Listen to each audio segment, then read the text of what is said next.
en la guarida del titán. Hola de nuevo, amigos del canal, somos Isan Valles y Dani Ruiz y venimos hoy a hablar de esa nueva representación de nuestro querido Mario en la gran pantalla después del gran éxito que supuso aquella Super Mario Bros. La película que hizo unos números brutales en taquilla y que nos dejó con muy buen sabor de boca. Ahora las buenas gentes de Nintendo dijo, ¿por qué parar? Si podemos seguir dándole a la máquina tragaperras para hacer más billetes, y se metieron nada más y nada menos, ojo, dentro de Super Mario Galaxy, que seguramente sean dos de los videojuegos más icónicos, y eso es decir mucho, de Nintendo en general y del fontanero italiano en particular. En este caso, eso sí, podemos decir, Isan, que la película dirigida por Aaron Horvath y Michael Jelenic es más bien una sucesión de imágenes, eso es innegable, pero una película no sabríamos si decirlo, ¿eh?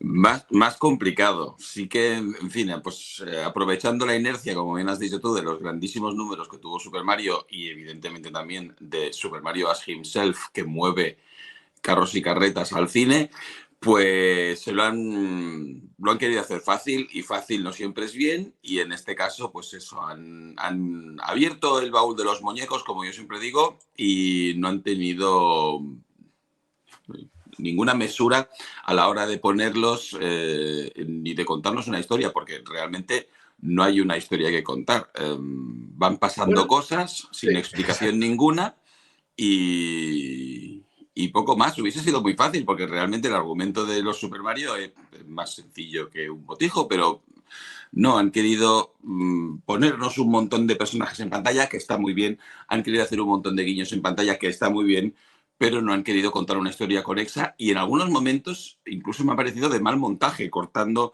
escenas en momentos súper extraños, llevando la trama de repente a otros lugares totalmente diferentes, sin conexión ninguna en la narrativa. Y al final, pues se siente como una película para niños, pero con el mal, ¿no? Cuando hablamos de una película para niños en su dimensión negativa, pues eso es lo que ha acabado convirtiéndose esta segunda parte de Super Mario. Habíamos leído críticas y dijimos no hace mucho en un directo, pero bueno, no sé, no será para tanto, tampoco vamos a ver Super Mario, no vamos a ver una película.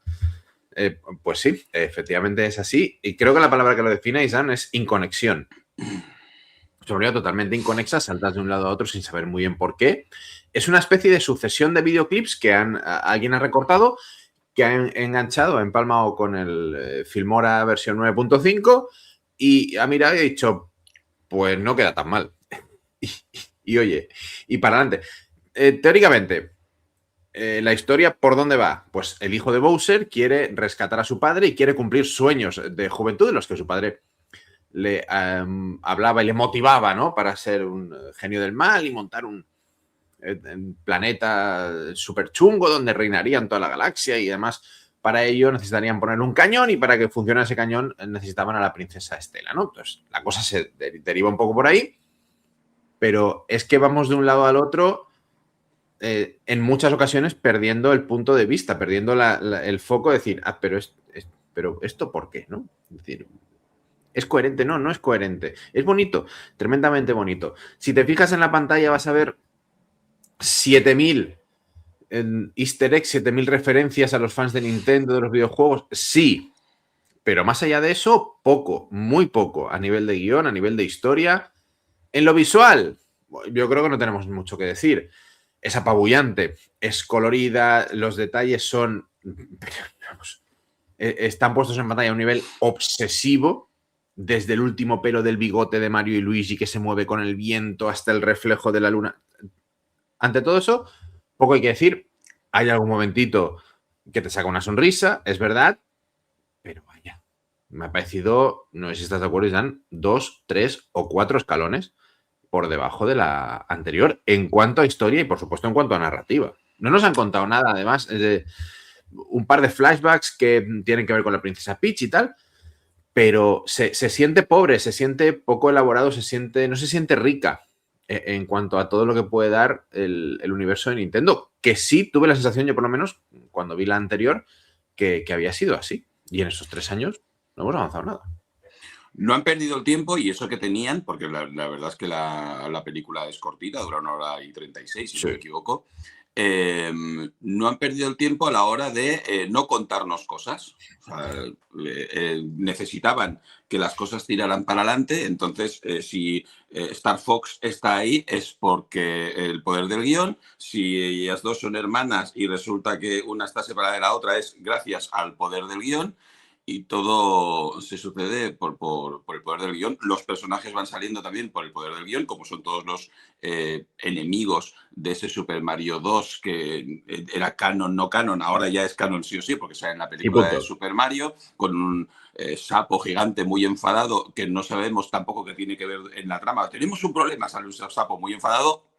Luego, hasta aquí hemos llegado, supongo que...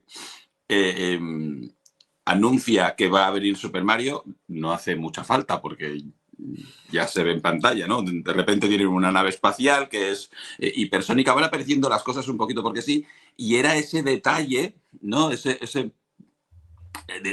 punto diferenciador respecto a la primera película de Super Mario, que además de tener a Super Mario querían contarnos una historia interesante, querían contarnos una historia con diferentes matices y querían contarnos una historia más allá de los guiños, de la banda sonora espectacular que también la tiene y de todo lo demás, pues una historia coherente dentro del universo de Super Mario. Aquí directamente han querido soltar un montón de cosas, porque tenemos cosas he dicho de Super Mario 2, pero tenemos también cosas del Yoshi's Island con los niños pequeños, tenemos cosas del Odyssey con el dinosaurio, de todo. Si hace falta, pues también de otros... Del Wonder, de otros... power-ups, al final. Sí. Exacto.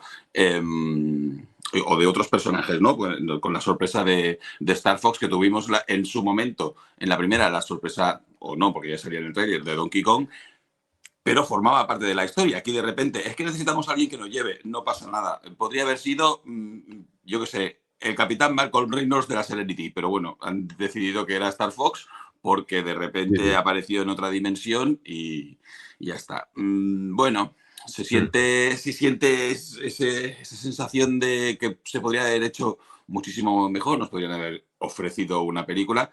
Yo la fui a ver con público objetivo y dijo exactamente lo mismo sin que yo abriera la boca. Incluso en algunas escenas me dijo, pero esto aquí porque lo han cortado y luego nos hemos ido a otro lado, ¿no? Creo que era cuando Peach recordaba lo que ocurrió cuando era pequeña, no da tiempo a recordarlo y no da tiempo a estar masticando esa escena dramática que directamente nos pasan a un plano en el mundo de Bowser. Entonces, pues es todo eso, ¿no? Todo muy raro, todo muy extraño en cuanto al montaje, todo muy pasado de vueltas o sin miramientos en la trama y ya está. Y visualmente muy lisérgico, ¿no? Es un flash constante, ¿no? Es echarte a la cara constantemente estímulos, a cada cual más brillante, más luminoso y más colorido, también para que no tengas mucho tiempo que pensar. Y sin embargo, para mí genera también una contradicción. Es que tienes centenares o miles de referencias desde una N en 3D dando vueltas, que era el logo de la Nintendo 64, ¿no? Hasta en una película que tiene una vocación clara de buscar al público infantil, un público infantil que no va a coger todas esas referencias porque no jugaron a esas consolas, porque apenas llevan vivos unos pocos años y entonces también me hace un poco pensar en qué ha pasado respecto a la primera película en cuanto al guión, porque pones un montón de referencias que están ahí, entiendo, para satisfacer más al público adulto que sí vivió esa época, como el hecho de poner en pantalla, que no deja de ser algo gracioso, imágenes del primer Super Mario, pixeladas y tal y cual, cuando está Bowser ahí intentando liquidar a Peach y a Mario, que no sé si algún niño de los presentes en la sala sabrá ni siquiera qué narices es, si es que no ha visto alguna referencia tal y cual. Entonces, claro, vas dirigido a un público que no es el público de la película y a un público que, no sé, si le han querido dar algún aliciente para ir a verla, sabiendo, porque yo entiendo que todo el equipo creativo, de dirección, guión, etcétera, sabe todas las carencias que tiene en cuanto a guión y en cuanto a narrativa. La sorpresa es que funcionando también la primera, no han seguido una línea continuista en ese sentido. No han podido, no han querido, no les ha llegado el talento, no lo sé.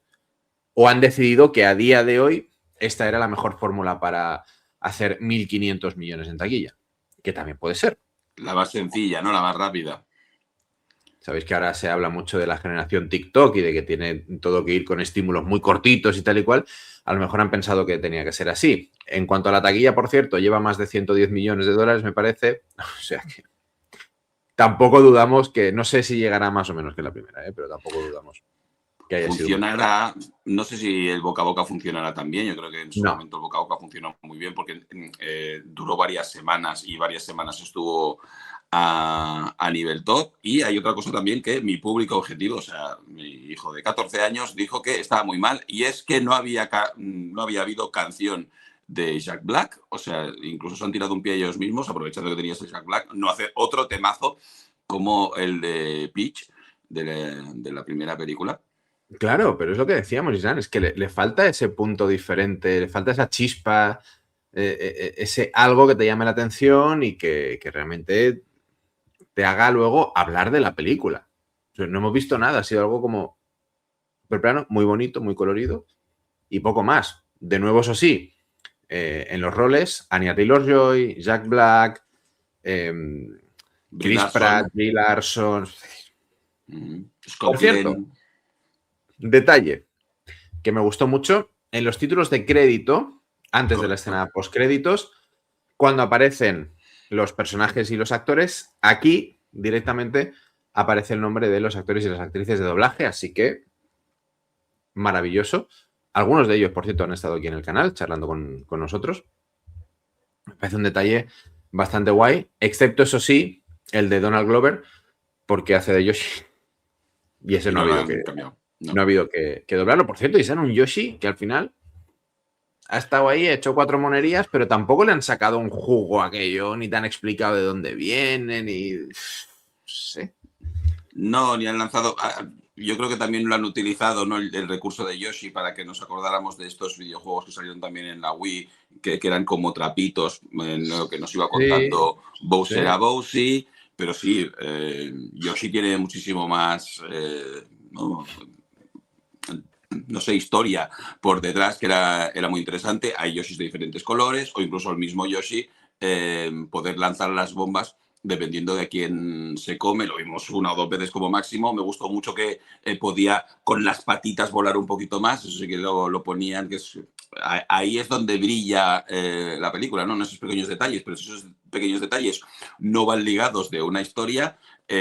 No estoy viendo un tráiler, no estoy viendo lo que tú comentabas ahora, ¿no? Escenas de TikTok, estoy viendo una película que quiero que tenga una estructura, que tenga una trama y que me lleve a un viaje, no que me sienta todo el rato que estoy viendo cosas diferentes, inconexas en todo momento. En general, muy bonita visualmente, muy bonita en lo musical, pero poco más que eso. Dejadnos en caja de comentarios si la habéis visto, qué os ha parecido y si queréis que va a haber una tercera parte, yo lo tengo ahora mismo. Ninguna duda. Con esta pequeña excepción nos vamos. Volveremos con mucho más, como siempre, con Isán Valles y Dani Ruiz en la guarida del Titán.